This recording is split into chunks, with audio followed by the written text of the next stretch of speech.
Hello everyone. Myself, Dr. Yuki Sharma from Department of Education, CIE, University of Delhi, would be discussing with you today on who are children with special needs, CWSM. Now, to make this video a little interactive, I have requested my MS scholar Bharti to be with us and create some dialogue in between. So, hello Bharti. Hello, ma'am. Yeah. So, should we start then? Yes, ma'am. Yes. Okay. So now, because the session is about children with special needs, therefore, I would like to ask Bharti before we go ahead that what are the different terms that we generally hear for them, or how are they called generally in public places, or what are the terms which are written for them in and around us? So, Bharti, what comes to your mind when you hear of them? Ma'am, I have most commonly heard terms like blind person, mentally retarded, visually impaired, handicap.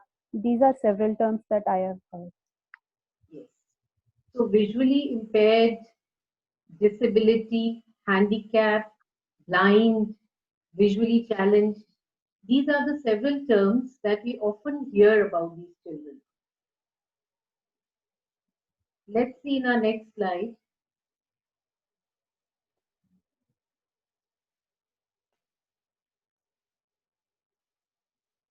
As you can see that there is a bombardment of terms like children with disability, children with visual impairment, visually challenged children, blind children, children with visual handicap.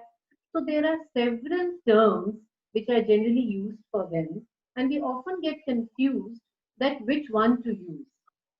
Disability is also there, impairment is also there, challenge is also there. We also sometimes simply call them blind.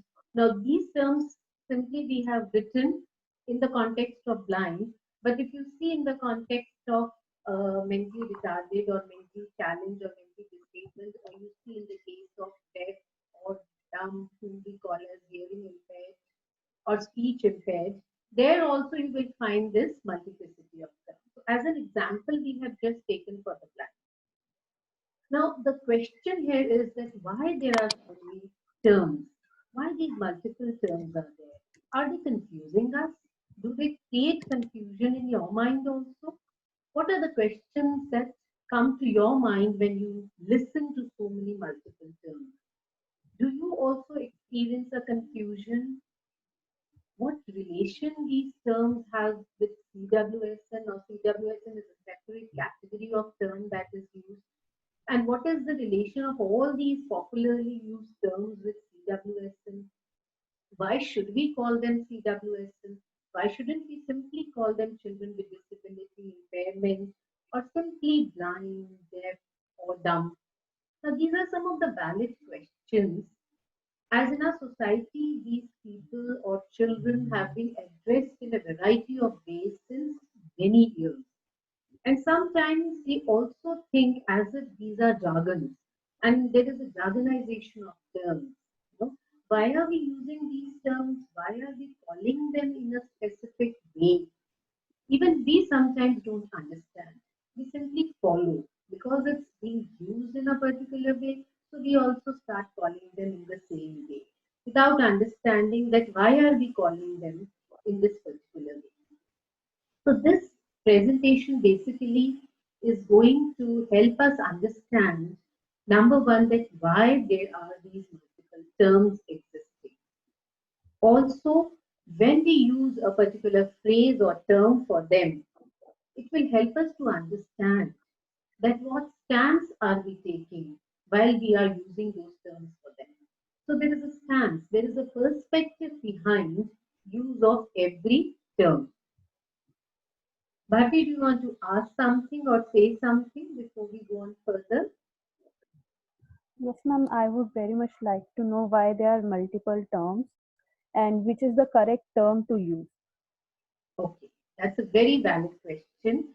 So, what Bharti is trying to ask is that why there are multiple terms. Now, in this section, we are going to see that there is a history of special people, there is a history of special education, and therefore, according to that history, there exist multiple terms. because there was an evolution with respect to these people also.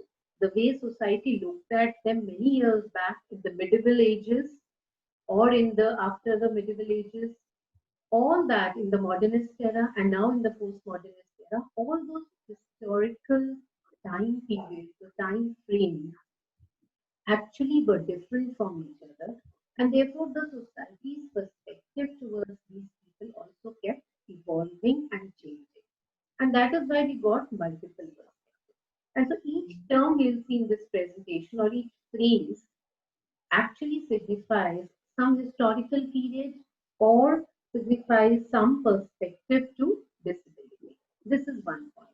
And the other question that Bharti was asking is that what particular term can we use? Or I will rephrase it that whether there is a correct way of addressing them. So yes, there is a correct way of addressing them that should be actually free from any kind of stereotypes or prejudices. But we will come to that in the end of this lesson. So let's begin understanding what each of this term means. Now, let's first take up the term blind. Blind, deaf, and lame. Now we understand that blind, deaf, lame, these are very objective terms. It's a hardcore reality. Someone who's blind is blind. There is no denying the fact. But how are we looking at it? We are looking at it in a way, very scientifically. We understand that the vision is effective. So these terms have got a history to them because in the history, people with impairment were only known by their impairment. They had no identity of themselves. They were only considered, a blind was only considered as blind, a deaf was only considered as deaf, as if they had no other aspect in their personality, as if they had no other ability in them. So the dominant part of their personality was being deaf or being blind. And that is why calling blind, now if you call a blind person as blind, is not a problem at all. But because blind has got associated with a historical phase where they were dominantly considered or identified from their blindness, not from their ability. Secondly, there were certain prejudices which were attached to them during that period. Oh, he's blind, so he won't be able to do many things. So before even trying out what abilities a person has, as soon as we used to come to know that somebody is blind or deaf, we immediately reduce our expectations from that person. So because that kind of stereotypical thinking is attached to these terms, so in today's date also, when we are very point blank in calling somebody blind, we have to be a little cautious that we are not using the term blind from that historical perspective. But we may not be using it from a historical perspective, but the other person may take it in a derogatory way.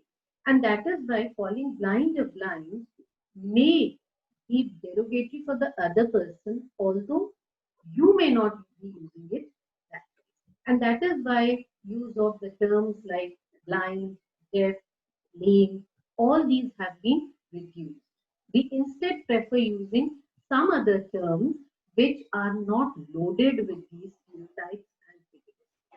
Like as you can see on the slide, the era of ridicule, which came in the medieval ages, this was the era that these people, this era came after the era of extermination, when at least these people were accepted. They were not killed. Before that, they were killed because of their impairments and disabilities. So as soon as this era came, they were accepted, but this acceptance was with a burden. They were considered as a burden on the society. And therefore, they were given very demeaning roles in the society, such as you must have seen blind, lame, forced to become beggars, or deaf or dumb. These people were generally, they were used for amusement and they were used as clowns. So they were given such demeaning roles because it was considered that they are not fit for, they were not fit for doing anything else. And followed by this was the era of So even if some people started having sympathy with them, but still they were not considered independent. They were considered as if they were totally dependent on their near and dear ones or on the society and its institutions. And therefore, they were categorized on the basis of their disability. And the institutions also, which were developed at that time, they were based on their disability. So a separate institution for blind, for deaf, for dumb, all these were created. So as I discussed with you, these terms blind, deaf, dumb, they became so stereotyped and so loaded with prejudices that language was also not stopping it. As you can see, even in Hindi, if we sometimes we used to we want to say something back to the other person, we call the other person अंधा, गूंगा, तू लंगड़ा है.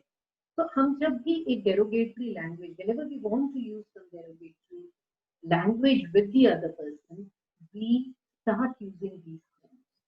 So now you understand the social meaning of these terms are so derogatory that these terms have now lost the literal meaning that they have. अंधा, लंगड़ा, गूंगा, ये या लूला, ये सारे शब्द डेरोगेटरी नहीं है, पर सुनने में हमें अच्छे नहीं लगते. सुनने में अच्छे इसलिए नहीं लग रहे हैं क्योंकि इनके साथ एक सोशल मीनिंग अटैच होती है. Otherwise, these terms are objective terms. They have literal meaning in Hindi language.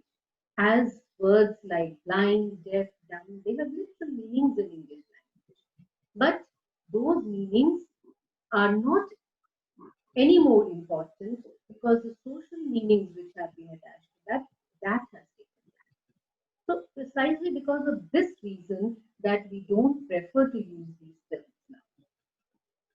Now let's take up visually challenged children or visually disabled children. Now this can be explained by referring to the medical model of disability. As we will also study in detail in the next session that there are different models of disability, of which one of the most predominant model was medical model, which came in the scientific time.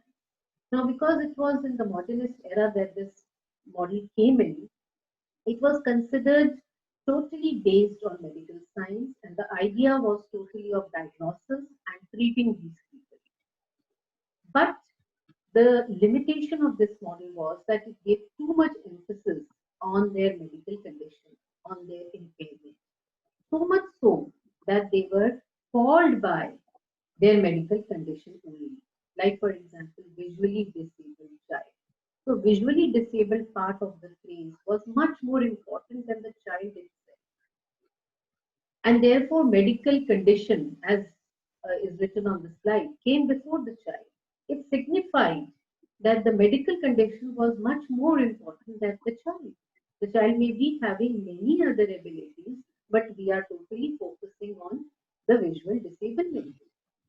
And not only in terms of language, but also otherwise, these children were treated only from a medical perspective. They were diagnosed, their treatment was done as far as possible, but in terms of education and other social provisioning, they were not given that much of provisioning as children who were non-disabled. So this led to a lot of categorization again because medical science was based on scientific methods. It could very easily categorize, diagnose, and categorize people as per their medical condition, and then the labels were attached onto them. This person is visually challenged, or disabled, or blind, or deaf, and this categorization and labeling had put them into some groups, so and so that they lost their unique identity. Now they were considered to be part of a group. Instead of being Ravi or instead of being called as Sheila, they were called as they all belong to. So their names were also not important. They all belong to a group of blind children or visually challenged children or visually disabled. Bharti, do you want to ask something at this juncture? Yes, ma'am, I have a question. Yes. Ma'am, when we categorize children with impairment for policy making and implementation, doesn't the medical model gets reinforced in that time? Yes, that's a very valid and a very good question. Let me tell you, Bharti is asking this question from a background. So whenever you see your policies, for example, even if you see the RPWD Act, you will see there is a categorization available in the Act also. So in most of the policies and acts, we do have this categorization, and this categorization is definitely based on medical model. And even any kind of certification that a child or a person needs is also based on this categorization. So you are right that the categorization is on the medical model. But why it is important is because we cannot deny the fact that the medical condition is a fact. We are not saying that we have to neglect the medical condition of the person. Medical condition has to be accepted and brought to the forefront. But what we are trying to say is that medical condition should not overcome the person's other ability. So for any kind of provisioning, if suppose for a blind child, we require a writer. Now, getting a writer is a provisioning. We are not doing any concessioning for the child. The child is sitting for an exam, attempting all the questions, but we are giving a provision of a writer or giving more time for some children who are physically impaired. So, whatever provision we are doing, we have to do in response to the kind of medical condition. Provisioning has to be done in response to medical condition. And therefore, medical condition or medical model is equally important. But our only concern is that medical model should not dominate the entire perspective.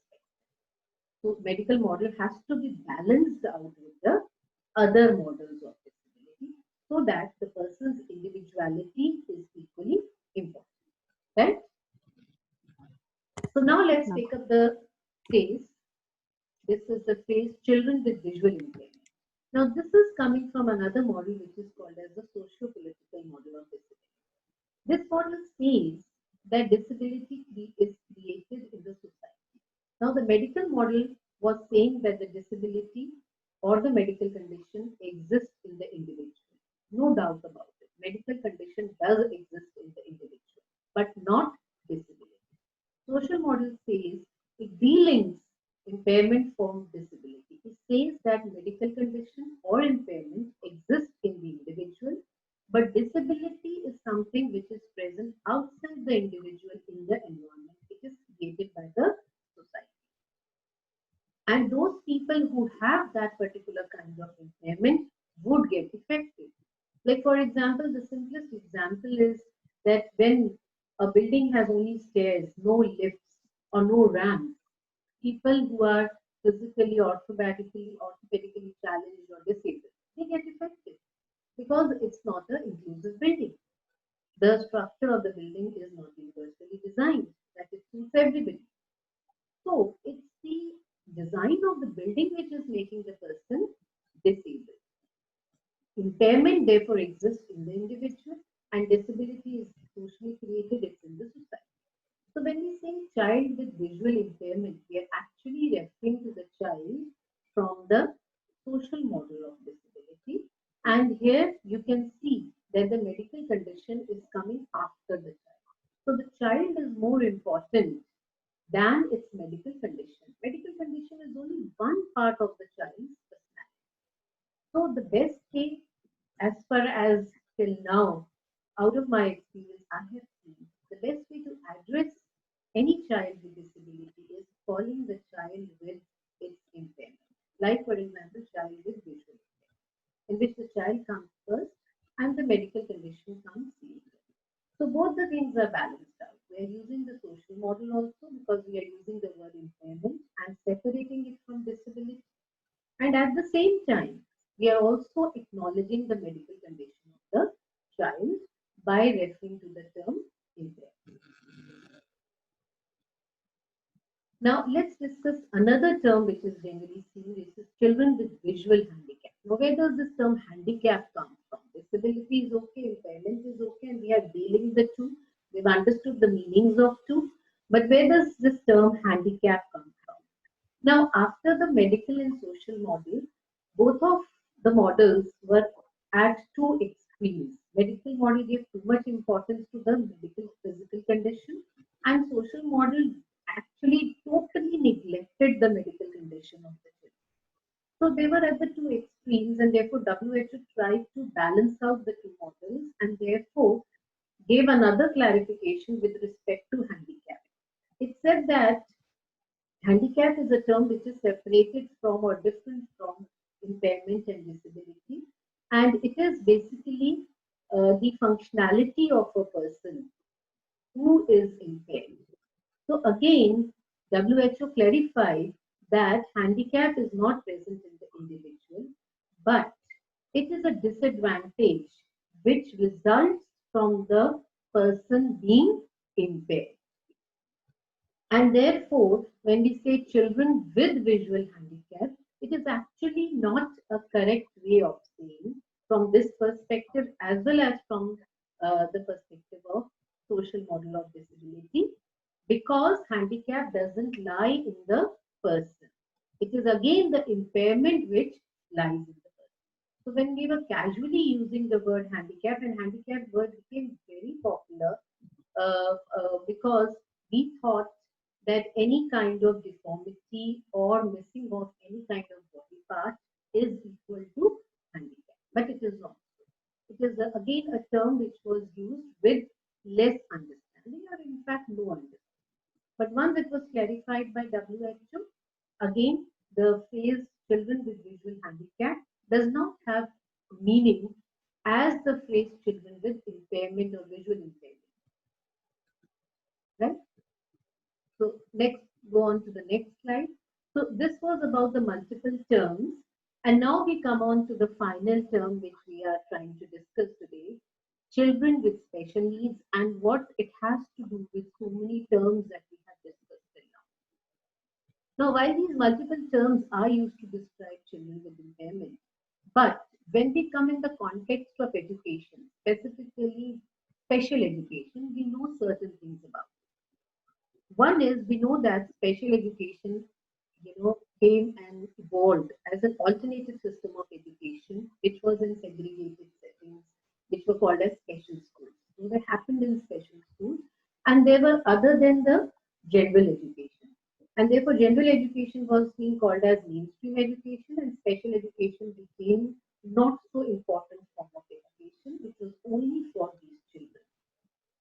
After that, when the human rights perspective came and the social model of disability came, they emphasized on the role of society in disabling the person. So they put the responsibility of disadvantage that the children with impairment face on the society and its institutions, and they said that the society has to do something about it. So when this focus, when this emphasis came in 1997, the International Standard Classification of Education replaced the term special education with special needs education. Now, this was the time when the idea shifted from special children to special needs. So the children were not identified from their impairment, from the medical condition, but they were identified from the needs that arise from that impairment. Because even if children are visually impaired, if we say that, within that also there are many categories. Some are totally blind, some are color blind, some are partially blind. So there are their needs which arise from their impairment must be very different. And that is why at that time the idea was that instead of focusing on the impairment of the children, it is more important to focus on their needs. And so this shift was brought, and instead of special education, it was then called as special needs education. And children with impairment were being called as now children with special needs. Now, at this point, I would like to ask Bharti if she wants to come in and say something, comment, or ask. Yes, ma'am. Ma'am, you said that the phrase special education was changed with special needs education. So, ma'am, my question is, how can bring changing a terminology, can it bring change in ground realities also?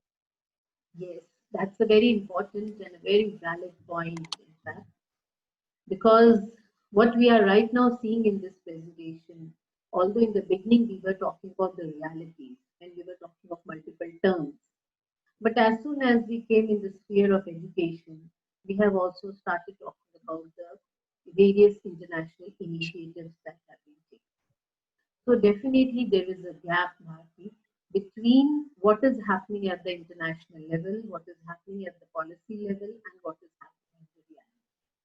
Still, many places, at many places across the world, special education is called as special education. Special children are called as special children, and multiple terms are still being used. But there is no denying the fact that in education, if we take these initiatives, it takes time, but gradually it percolates down to the ground reality. And we want to see this change because when we say special needs education, one is we are delinking special education from the special school. Special needs education can happen anywhere. And in today's times, if we are talking of inclusion, we need to bring special education within the purview of general education so that it is possible that special education can happen within general education.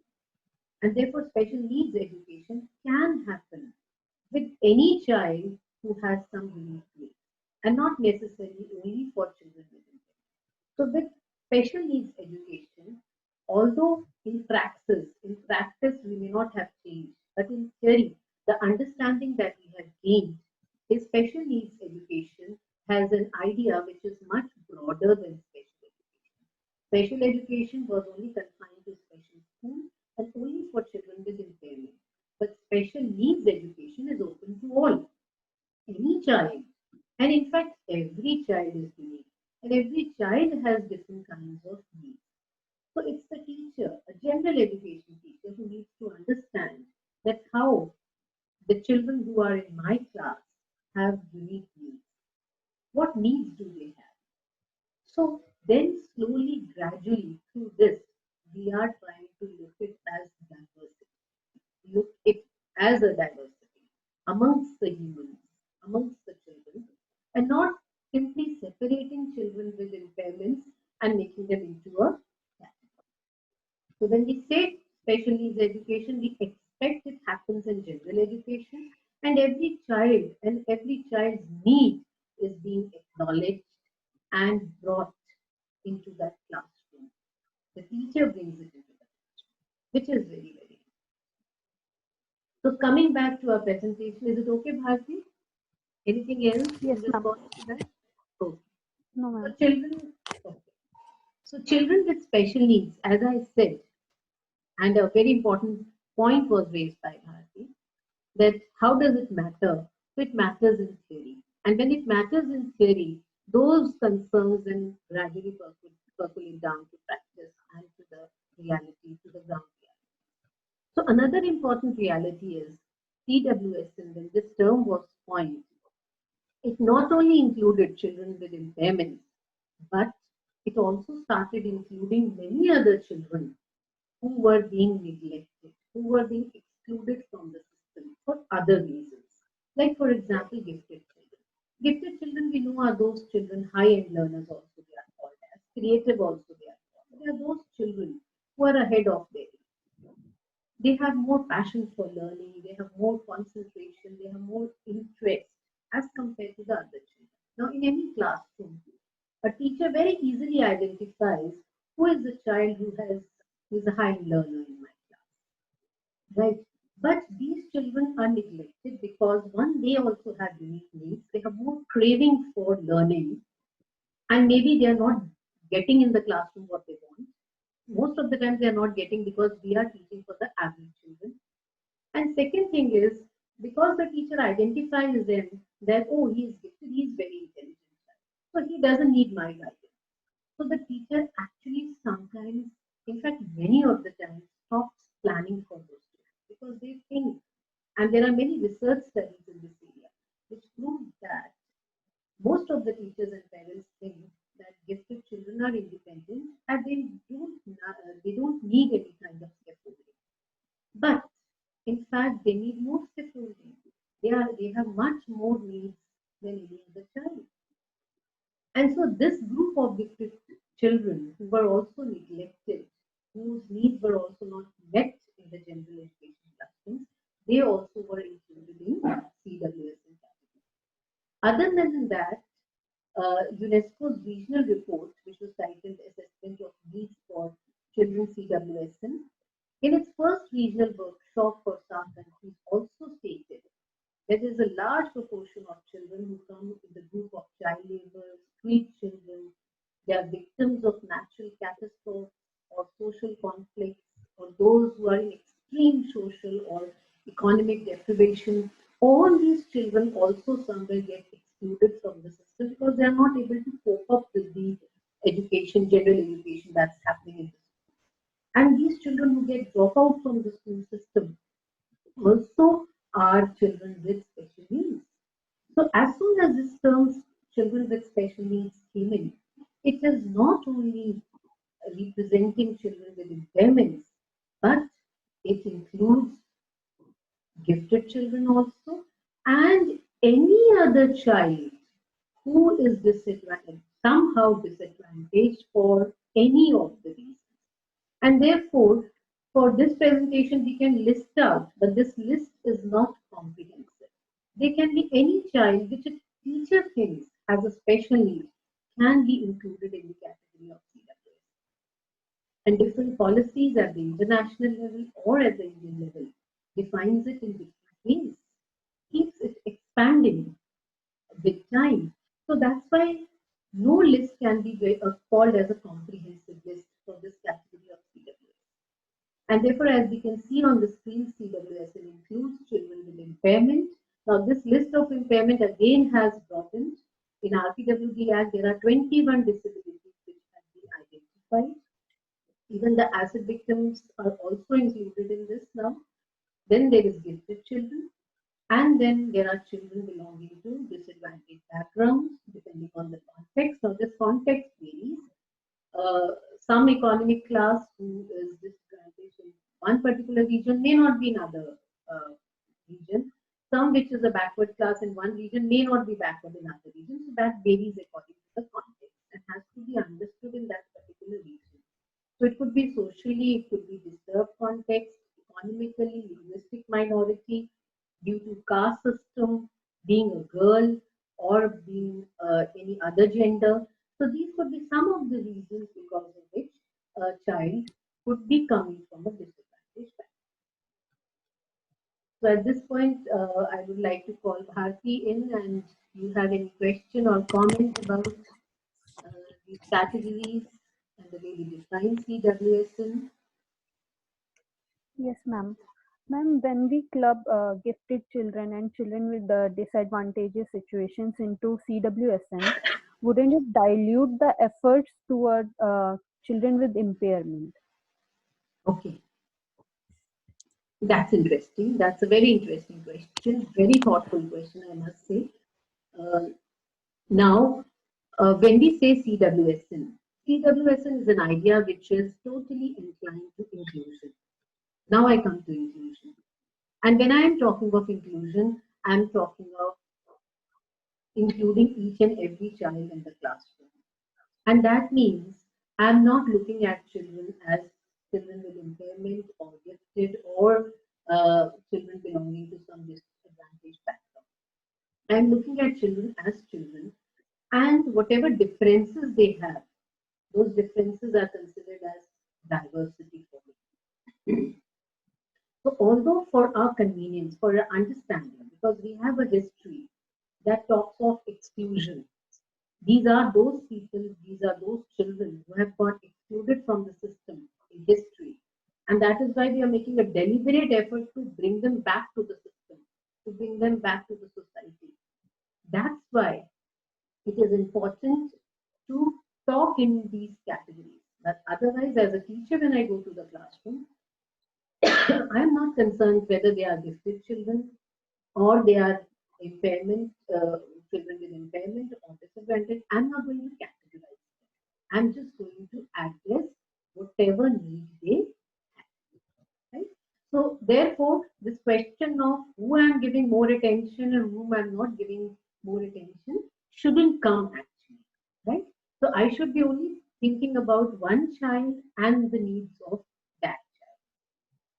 All this which we have done should remain in the background, informing me that what has happened in the past and should not get repeated in future also in a general education, right? Anything else you would like to ask at this point? No, ma'am. Thank Okay. you. So I think then we are through with the presentation and we can conclude. And in conclusion, Bharti has raised many important points. So many of the conclusive points have been shared with you during our dialogue only. And therefore, I'll have two quick conclusive points.